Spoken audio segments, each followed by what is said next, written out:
ఇంగ్లీష్‌లో మాట్లాడడం చాలా కష్టంగా ఉంది. ఇది చాలామంది నేటివ్ తెలుగు వాళ్ళకి ఒక పెద్ద అప్‌హిల్ టాస్క్ లాంటిది. మనం చదువుకున్న స్కూలేమో ఇంగ్లీష్ స్కూలు, మనం ఇంజినీరింగ్ చేసిన కాలేజేమో ఇంగ్లీష్ మీడియంలో. కానీ మనం జాబ్‌లో జాయిన్ అయిన తర్వాత ఇంగ్లీష్‌లో మాట్లాడి, ఇంగ్లీష్‌లో టైప్ చేయాలంటే మాత్రం ఏదో చిన్న అసంతృప్తి ఉంది కదా! ఇది చాలామందికి ఉంటుంది. కేవలం సీబీఎస్ఈ వాళ్ళు, ఐసీఎస్ఈ వాళ్ళు ఇలాంటి వాళ్ళకి కొంచెం బాగా వస్తుంది. బట్ ఎస్ఎస్సి చదివిన వాళ్ళకి ఇంగ్లీష్ మీడియం పేరుకే ఇంగ్లీష్ మీడియం అయినా సరే మనం అందరూ ఎక్కువగా మాట్లాడేది తెలుగులో. అలానే ఇంటర్మీడియట్లో అలానే చెప్పే లెక్చరర్స్ కూడా చాలామంది ఆ పదాలు ఇంగ్లీష్ అయినా సరే మాట్లాడడం కూడా మనతోటి తెలుగులో మాట్లాడడం ఇలా జరుగుతుంది. ఇంజనీరింగ్ కాలేజీలో చెప్పాల్సిన పని లేదు.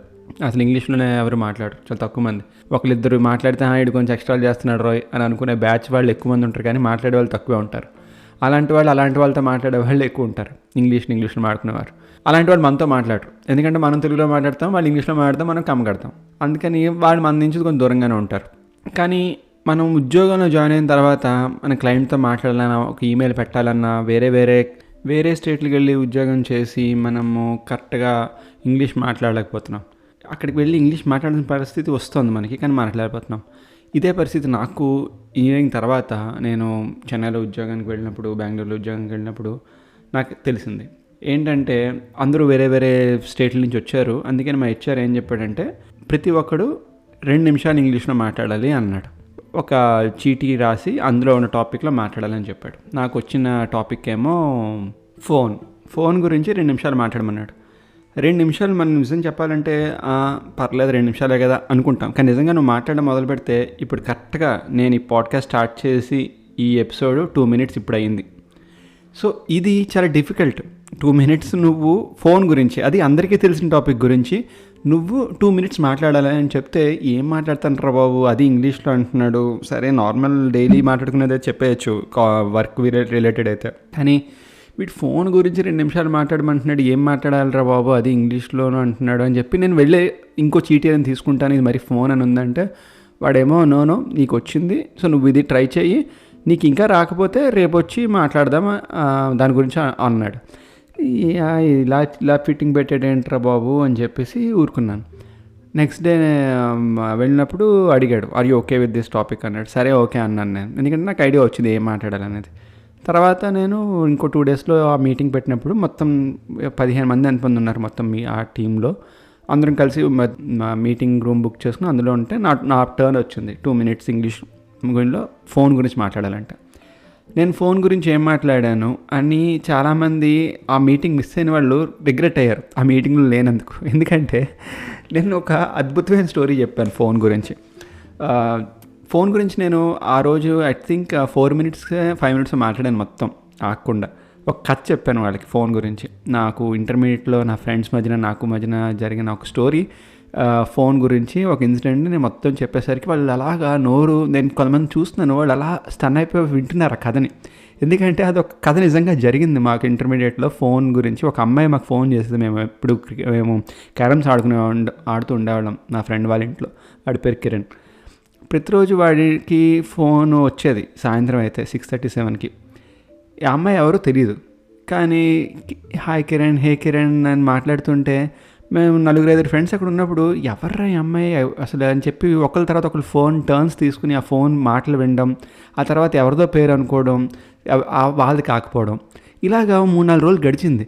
ఆ అమ్మాయి రోజు అదే టైం ఫోన్ చేయడము అలా అవుతుంటే ఆ అమ్మాయిని మేము ఎవరు పసిగట్టలేకపోయాం ఎవరనేది. ఎందుకంటే జనరల్గా మేము అమ్మాయిలతో మాట్లాడలేదు మా కాలేజ్లో ఇంటర్మీడియట్లో. సో ఎవరు వాయిస్ అయ్యి ఉంటుందో మాకు తెలియదు. కానీ కావాలని మేము మాట్లాడిన వాళ్ళతో మాట్లాడుతుంటే ఆ వాయిస్లా లేదు, మాకు తెలిసిన వాళ్ళ వాయిస్లా లేదు. సో ఎవరు వాయిస్ రా బాబు ఇది అనుకుంటున్నాం. సో ఈ పర్టికులర్ స్టోరీ నేను చెప్పాల్సి వచ్చింది అక్కడ ఫోన్ గురించి వచ్చినప్పుడు, బికాస్ ఆ స్టోరీ అంతా ఫోన్ గురించి కాబట్టి. ఆ స్టోరీ ఇప్పుడు నేను చెప్పట్లేదు ఏంటి అనేది, తర్వాత ఎప్పుడైనా.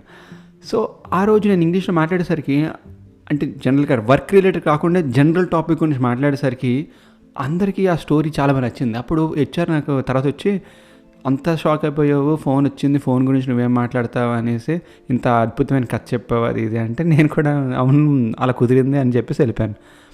సో మనందరం కూడా మాట్లాడగలం, జస్ట్ మనకి ప్రిపరేషన్ లేదంతే. అలా అంటే మనం ఆఫీసులో వాటిలో ప్రిపేర్ అవ్వలేం. ప్రిపేర్ అవ్వాల్సిన మీటింగ్లకి వాటికి ప్రిపేర్ అయ్యి వెళ్తే నువ్వు డిఫరెంట్గా బాగా మాట్లాడగలవు. నీకు ఆ కాన్ఫిడెన్స్ రావాలి, ఎందుకంటే నీకు ప్రిపరేషన్ కావాలి. ఇప్పుడు ఇంగ్లీష్ కూడా ఒక ప్రాక్టీస్ లాంటిదే. నువ్వు క్రికెట్ ఆడాలి అంటే ఏదో సడన్గా వెళ్ళి బ్యాట్ పట్టుకుని బాల్ని కొట్టేస్తానంటే అవ్వదు కదా. నువ్వు ఎప్పటి నుంచో చిన్నప్పటి నుంచి ప్రాక్టీస్ చేస్తే ఒక ఏజ్ వచ్చేసరికి నీకు ఒక పేరు, నువ్వు ఒక క్రికెటర్వే అంటారు. సేమ్ థింగ్ సైకిల్ అయినా సరే, సడన్గా నువ్వు సైకిల్ తొక్కకుండా 20 ఏళ్ళు వచ్చాక సైకిల్ మీద ఎక్కితే ఏమవుతుంది, పడతావు కిందన. ఇది అంతే, నువ్వు ప్రాక్టీస్ చేయాలి. దానికి ఏంటి, ఎలా ప్రాక్టీస్ చేయాలనేది నేను కొన్ని టిప్స్ చెప్తాను నీకు కాసేపు అయ్యాక. ఇప్పుడు మెయిన్గా మనకి మెయిన్ కన్సర్న్ ఏంటంటే కాన్ఫిడెన్స్ లేకపోవడం. సో ఇంగ్లీష్లో మనకి మాట్లాడడానికి కాన్ఫిడెన్స్ ఆబ్వియస్గా ఉండదు కొంతమందికి, ఎందుకంటే మనం మేజర్గా మాట్లాడేది తెలుగు, వినేది తెలుగు, పాటలు నచ్చేది తెలుగు, సినిమాలు చూసేది తెలుగు. ఇంగ్లీష్ సినిమా చూస్తే మనం సబ్ టైటిల్స్ పెట్టుకుంటాం. అలా అలవాటు అయింది మనకి. సబ్ టైటిల్స్ ఉంటే మనకి ఈచ్ అండ్ ఎవ్రీ డైలాగ్ అర్థమవుతుంది, అసలు ఆ కాంటెక్స్ట్ అర్థమవుతుంది, ఆ జోక్ అర్థమవుతుంది అనే దీంతో మనం ఇంగ్లీష్ అదంతా కూడా సబ్ టైటిల్స్ పెట్టుకొని చూస్తాం సినిమాలన్నీ. ఆ తర్వాత ఇంగ్లీష్ న్యూసే చూడడం. ఏదైనా న్యూస్ అంటే మనం టీవీనైనా పెట్టుకుంటాం, సాక్షిగా పెట్టుకుంటాం.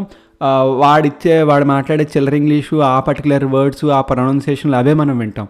ఎంత దరిద్రమైన వర్డ్స్ వాళ్ళు ప్రొనౌన్సియేషన్ పెడతారంటే ఆ టీవీల్లో, అవి మనం వెళ్ళి ఈ కాలేజీల్లోనూ లేకపోతే ఆఫీసుల్లోనూ ఆ ఇంగ్లీష్ మాట్లాడడానికి ప్రయత్నిస్తాం. ఇప్పుడు వాడు చెప్పిందే రైట్ ఇంగ్లీష్ అనుకునే స్థితిలో మనం ఉన్నాం లిటరల్గా. అంతేకాని ఒక డిక్షనరీ ఓపెన్ చేసి ఆ ప్రొనౌన్సియేషన్ ఏంటి, ఆ స్పెల్లింగ్ ఏంటి అనే ఆలోచన కానీ, అసలు డిక్షనరీ ఆలోచన ఎవరికి రాదు ఈ రోజుల్లో కదా. టప్పని గూగుల్ కొట్టడం, ఏంటి మీనింగ్ అని తెలుసుకోవడం. ఓకే, తర్వాత పేపర్ అనేసరికి మనం మేజర్గా కొంతమంది పేపర్ చదివే అలవాటే ఉండదు. కానీ చదివిన వాళ్ళకి పేపర్లో అయితే న్యూస్లో మనం మేజర్గా చూసే స్పోర్ట్స్ న్యూస్, సినిమా న్యూస్, ఇవి కూడా మనమేమో వసుంధర వెనకాలను ఎడిషనల్లో ఏ సినిమా ఏ హాల్లో రిలీజ్ అవుతుందో ఇది మనం మేజర్గా చూసుకునే న్యూస్. అంతేగాని ఒక ఇంగ్లీష్ పేపర్లో అసలు ఏంటి, ఏం పబ్లిష్ అవుతుంది, వాడు ఇచ్చిన హెడ్లైన్ మీనింగ్ ఏంటి, వాడు కామా ఎక్కడ పెట్టాడు, వాడు ఎక్స్క్లమేషన్ ఎక్కడ పెట్టాడు, వాడు క్వశ్చన్ మార్క్ ఎందుకు పెట్టాడు, ఇవేమీ మనం తెలుసుకోం. మనం హెడ్డింగ్ చూడడం, లేకపోతే మనకు కావాల్సిన స్పోర్ట్స్ న్యూస్లో ఎవడు ఓడిపోయాడు, ఎవడు గెలిచాడు, స్కోర్ కార్డ్ చూడడం, పక్కన పెట్టేయడం, గాసిప్స్ చదవడం, అంతే. అది కూడా తెలుగులో.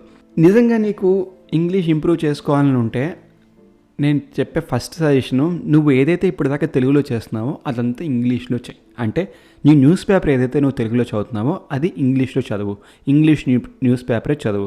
స్పోర్ట్స్ అయినా సినిమా అయినా సరే డెక్కన్ క్రానికల్లో లేకపోతే హిందూవో అది కొనుక్కొని, నీకు దొరకకపోతే కొనుక్కొని నేను ఎందుకు చెప్తున్నానంటే మనం బద్దకిస్తాం. ఆ రూపాయి, 2 రూపాయలు, 5 రూపాయలు అది పెట్టడానికి మనం ఆలోచిస్తాం. అంతేకాని పానీపూరి తినడానికో, చాట్ తినడానికో, నూడిల్స్ తినడానికో వెనకడం కానీ ఒక న్యూస్ పేపర్ కొనాలి. ఎందుకంటే today's newspaper is tomorrow's waste paper. కానీ మనకి ఆ వేస్ట్లోనే పెద్ద న్యూస్ ఉందనే విషయం మనకు తెలియదు. కాకపోతే నువ్వు ఎక్కడైతే వీలైందో అక్కడికి అట్లీస్ట్ వెళ్ళి నీకు ఆ ఇంగ్లీషు, ఆ ఎడిషన్ ఏదైతే నీకు నచ్చిందో అది చదువు. స్పోర్ట్స్ అయితే స్పోర్ట్స్, మూవీస్ అయితే మూవీస్ చదువు.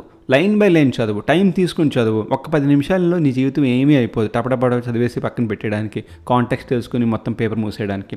సో నీకు కావాల్సిన టాపిక్కే నేను చెప్తున్నాను, దాన్నే చదువు. ఎక్కువ అక్కర్లేదు. రోజుకి నువ్వు ఎంతైతే చదువుతావు తెలుగులో అదే ఇంగ్లీష్లో చదువు. డెఫినెట్గా నీకు వారంలో నెక్స్ట్ వాడు ఏం రాయబోతున్నాడు, వాడు ఏం రాశాడో వెంటనే నువ్వు ఆ వర్డ్స్ అవన్నీ కూడా నీకు తెలుస్తుంది వెంటనే. Within 1 week you will see the difference. ఇప్పుడు నేను కూడా గబుక్ మనం ఆలోచించాలంటే ఇంగ్లీష్లో ఆలోచించాను, ఆబ్వియస్లీ తెలుగులో ఆలోచిస్తాను కదా. సో మనం తెలుగులో ఆలోచించి దాన్ని ఇంగ్లీష్లో మాట్లాడడానికి ట్రై చేస్తాం. అది మేజర్ మిస్టేక్. మనం ఇంగ్లీష్లో ఆలోచించడానికి ట్రై చేయాలి. అది నీకు ఎప్పుడు అలవాటు అవుతుంది అంటే ఇంగ్లీష్ న్యూస్ చూడాలి, ఇంగ్లీష్ న్యూస్ పేపర్లు చదవాలి. ఆ తర్వాత సినిమాలు కూడా ఇంగ్లీష్వి ఫస్ట్ నీకు సబ్ టైటిల్స్ పెట్టుకుంటే కానీ అప్పుడప్పుడు నాకు సినిమా అర్థం కాదు అనేది ఉంటుంది. ఆ థ్రిల్ అదంతా మిస్ అవ్వకుండా ఉండడానికి పోనీ సబ్ టైటిల్స్తో చూడు, నేనేమన్నా తప్పు అనట్లేదు దాన్ని. సెకండ్ టైం కూడా చూడు సినిమాని వితౌట్ సబ్ టైటిల్స్. ఈసారి కూడా అదే ఇంట్రెస్ట్ తోటి ఎలాగైతే చూసావు ఫస్ట్ టైము, సెకండ్ టైం కూడా సబ్ టైటిల్స్ లేకుండా నువ్వు చూసి ఆ డైలాగ్స్ నీకు ఇప్పుడు అర్థమయ్యాయి కదా, వాళ్ళు ఏం మాట్లాడుతున్నారు అనేది. సో కింద చదువుతున్నాడు, బాగానే చదువుతున్నావు కదా. సో ఇప్పుడు వాళ్ళు ఏమంటున్నారో ఆ యాక్సెంట్ ఎలా ఉందో అది నువ్వు గ్రాస్ప్ చేయడానికి ట్రై చేయాలి సెకండ్ టైం నుండి. సో అది ఒక విధం. ఆ తర్వాత పేపర్ అయిపోయింది, న్యూస్ అయిపోయింది, సినిమాలు అయిపోయాయి. తర్వాత తెలుగు పాటలు ఎలా అయితే వింటున్నావో ఇంగ్లీష్ పాటలు కూడా వినడానికి ట్రై చేయి. అయినో ఇంగ్లీష్ లిరిక్స్ మనకి అసలు అర్థం కావు. కొంతమంది ర్యాప్ పాడితే అసలు ఇప్పటికీ నాకు నిజంగా రాదు. నిజంగా చెప్తున్నాను, నేను 10+ years నేను ఇండియా బయట ఉండి కూడా నాకు ఇప్పుడు దాకా ఎవడైనా సరే ఇంగ్లీష్ ర్యాప్ పెడితే నాకు ఇప్పటికీ ఆ ర్యాప్ అనేది అర్థం కాదు. నేను లిరిక్స్ ఎప్పుడైనా క్యారియోకే లాంటి టైంలో లిరిక్స్ అవి చూసుకొని అవన్నీ అర్థం చేసుకొని ట్రై చేస్తాను. సో స్లో సాంగ్స్ ఏవైతే ఉంటాయి ఇంగ్లీష్లో అవి విని అవే అర్థం చేసుకో, మీనింగ్ అర్థం చేసుకో, నీకు అది అర్థమవుతుంది. ఆ తర్వాత నువ్వు కమ్యూనికేట్ చేసేటప్పుడు ఈసారి బేసిక్ టాపిక్ గురించి కూడా మాట్లాడుతూ ఉండు నీ కొలీగ్స్ తోటి కానీ నీ ఫ్రెండ్స్ తోటి కానీ ఇంగ్లీష్లో మాట్లాడేవాళ్ళు అట్లీస్ట్. నువ్వు వేరే స్టేట్లో ఉంటే నీకు ఇంకా ఈజీ. అయినో హైదరాబాద్లో ఉంటే అది కష్టం అనుకో, బట్ వేరే స్టేట్స్లో ఉంటే నువ్వు కమ్యూనికేట్ చేసేటప్పుడు కూడా డైలీ కమ్యూనికేట్ చేసేటప్పుడు కూడా వాళ్ళు తెలుగు వచ్చు అని చెప్పి తెలుగులో మాట్లాడేకు, వీలైతే ఇంగ్లీష్లో మాట్లాడడానికి ట్రై చేయి. నీకు ఆ లాంగ్వేజ్ మీద కమాండ్ అనేది పెరుగుతుంది. వొకాబులరీ అనేది కొంచెం టైం పడుతుంది. నేను వొకాబులరీ ఎందుకు టైం పడుతుంది అంటున్నానంటే it's not easy. A word ఎక్కడ వాడాలి, ఏ సందర్భంలో ఏ వర్డ్ వాడాలి, మన తెలుగులో ఎలా అయితే మనం వాడతామో అలాగే ఇంగ్లీష్లో కూడా ప్రతి వర్డ్కి ఒక సినోనిమే కదా అని చెప్పి వాడడానికి లేదు. కొన్ని వర్డ్స్ అయితే సినోనిమ్ నీకు తెలిసిన మాత్రాన్ని వాడడానికి కుదరదు. దాని మీనింగ్ ఎక్కడ, దాని కాంటెక్స్ట్ ఎక్కడ అని తెలుసుకునే వాడాలి. అందుకే నేను చెప్పేది ఏంటంటే నీకు వొకాబ్ పెరగడానికి టైం పడుతుంది, కానీ నీకు సరిగ్గా ఇంగ్లీష్ గ్రామటికల్గా ఏమీ మిస్టేక్స్ లేకుండా మాట్లాడడానికి నువ్వు నిజంగా కృషి చేస్తే విత్ ఇన్ 1 వీక్లో నీకు ఆ డిఫరెన్స్ తెలుస్తుంది. నీ క్లయింట్ ఏమంటున్నాడు, నువ్వు ఎలా మాట్లాడుతున్నావు, నీ మెయిల్స్ ఎలా టైప్ చేస్తున్నావు, ఈమెయిల్ ఏమి చాట్ భారతం టైప్ చేసిన పని లేదు. అప్పుడప్పుడు 2-3 లైన్స్లో నువ్వు టైప్ చేసి సో అది కూడా నువ్వు కమ్యూనికేట్ చేయొచ్చు 2-3 లైన్స్లోనే.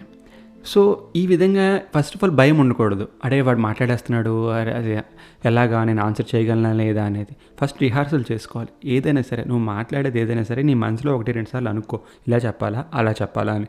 ఏది కరెక్ట్ అనిపిస్తే అది చెయ్యి. అలా నా అవతల వాడు మాట్లాడేది నీకు అర్థం కావాలంటే నీ 100% కాన్సన్ట్రేషన్ అంతా అవతల వాడు ఏం మాట్లాడుతున్నాడో దాని మీద నువ్వు దృష్టి పెట్టాలి.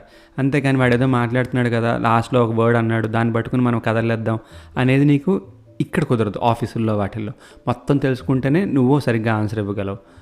సో దానికి నువ్వు ఎక్కువగా న్యూస్లు వినాలి, ఇంగ్లీష్ మూవీస్ వినాలి. అంతేకాని కింద చదివేసి పైన మ్యూజిక్ వినేసి నీ అంతటి నువ్వు నీ స్క్రీన్ ప్లే నీ తలలో నువ్వు రన్ చేసేయడం కాదు. So it's gonna take some time, but you will definitely see the difference. నీకే తెలుస్తుంది, అరే నేను బాగా చేస్తున్నాను ఇప్పుడు అని. ఎప్పుడు ఇవన్నీ ఫాలో అవుతాను. సో నీకు నచ్చినవే నేను చెప్పాను పాయింట్స్, అవి నువ్వు ఈజీగా కూడా పాటించవచ్చు. ఇప్పుడు ట్విట్టర్లో వాటిల్లో వచ్చే ఇంగ్లీష్లు అవన్నీ వెనకు నన్ను అడిగితే ట్విట్టర్కి ఎంత దూరంగా ఉండు, అది మంచిది. ఆ తర్వాత మిగిలినది ఏదైనా ఉందంటే నువ్వు ఆన్లైన్లో ఈ న్యూస్ పేపర్లు అవన్నీ చదువుకో. కావాలంటే ఏమైనా యాప్స్ ఏమైనా ఉన్నాయంటే ఇంగ్లీష్ నేర్చుకోవడానికి, ఆ గ్రామర్ అవి తెలుసుకోవడానికి ఆ యాప్స్ కూడా డౌన్లోడ్ చేసుకుని ఇంగ్లీష్ నేర్చుకో నీ కమ్యూట్ టైంలో. సో ఇలా ఇన్ని వేస్ ఉన్నాయి. మనం ఏంటంటే జస్ట్ చేయమంతే, మనకి బద్ధకం. తర్వాత యాక్సెంట్ అనేది అవసరం లేదు. చాలామంది యాక్సెంట్ పెడితేనే వాడికి అర్థమవుతుంది అనే కాన్సెప్ట్ అదంతా భ్రమ. ముందు గ్రామటికల్ మిస్టేక్స్ లేకుండా ఇంగ్లీష్ మాట్లాడితే ఎవరికైనా అర్థమవుతుంది. ఎందుకంటే నేను యూకే వాళ్ళతో వర్క్ చేశాను, యూఎస్ వాళ్ళతో వర్క్ చేశాను, కెనడా వాళ్ళతో వర్క్ చేశాను కాబట్టి నీ ఐటీలో అట్లీస్ట్ వాళ్ళందరికీ అర్థమవుతుంది. షాపులో పనిచేసేవాడికి అర్థమవుతుందా లేదా అంటే షాపులో పనిచేసిన వాడేమి గ్రాడ్యుయేట్ కాదు, ఏమీ కాదు, వాడు స్కూల్ కూడా వెళ్ళి ఉండడు, వాడి యాక్సెంట్తో మన యాక్సెంట్ మ్యాచ్ అవ్వాల్సిన పని ఏమీ లేదు. నువ్వు 2-3 సార్లు చెప్తే వాడికి హెల్ప్ అవుతుంది. It's okay, fine. సో మేజర్గా నువ్వు ఫోకస్ పెట్టాల్సింది ఏంటంటే గ్రామర్ మీద.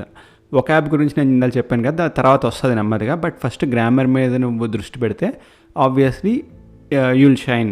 ఆ తర్వాత పర్టికులర్ వర్డ్స్ కొంతమంది వేరే విధంగా చెప్తారు. ఆఫెన్ అంటారు, ఆఫ్టెన్ అంటారు, ఈదర్ అంటారు, ఐదర్ అంటారు, నైదర్ అంటారు, నీదర్ అంటారు. ఇవన్నీ ఏంటంటే రకరకాల మంది రకరకాలుగా మాట్లాడతారు. ఇప్పటికీ గూగుల్ సీఈఓను మైక్రోసాఫ్ట్ సీఈఓ ఇద్దరు ఇండియన్స్ అయినా సరే వాళ్ళిద్దరిది వేరే వేరే యాక్సెంట్. అసలు ఇప్పటికీ సుందర్ పిచ్చై కొన్ని మీటింగ్స్ కానీ అవన్నీ ఆన్లైన్లో యూట్యూబ్లో చూస్తే ఆ ఇంటర్వ్యూస్ మీకు కొంతమంది అట్లీస్ట్ ఇండియన్లో ఉన్న వాళ్ళే ఇంకా బాగా మాట్లాడతారేమో అనిపిస్తుంది యాక్సెంట్. సో అర్థమైంది కదా, మనకి ఎంత బాగా మాట్లాడుతున్నాం అనేది కాదు, తప్పులు లేకుండా మాట్లాడుతున్నామా లేదా అనేది ఇంపార్టెంట్. అంతేగాని వాడి యాక్సెంట్తో మాట్లాడుతున్నాడా, వాడి పర్టికులర్ వర్డ్ని ఇలా అన్నాడు మనం ఇలా అంటున్నాం అది తర్వాత విషయం. మనకు కావాల్సింది గ్రామటికల్ మిస్టేక్స్ లేకుండా మనం మాట్లాడుతున్నామా లేదా అనేది. మనం ఈమెయిల్స్ అన్నీ కూడా తప్పు లేకుండా, స్పెల్లింగ్ మిస్టేక్స్ లేకుండా, పంక్చువల్ మిస్టేక్స్ లేకుండా, ఎక్కడైనా ఏమి తప్పులు లేకుండా పెడుతున్నామా లేదనేది మన మెయిన్ గోల్. సో మన మేజర్ టాస్క్ అది. మనం తప్పు మాట్లాడము, సరిగ్గా ప్రొనౌన్స్ చేయలేదు అనేది పక్కన పెట్టేయండి. మీరు మేజర్గా ఫోకస్ చేయాల్సింది గ్రామర్ మీద. Okay, so don't worry, you will reach there.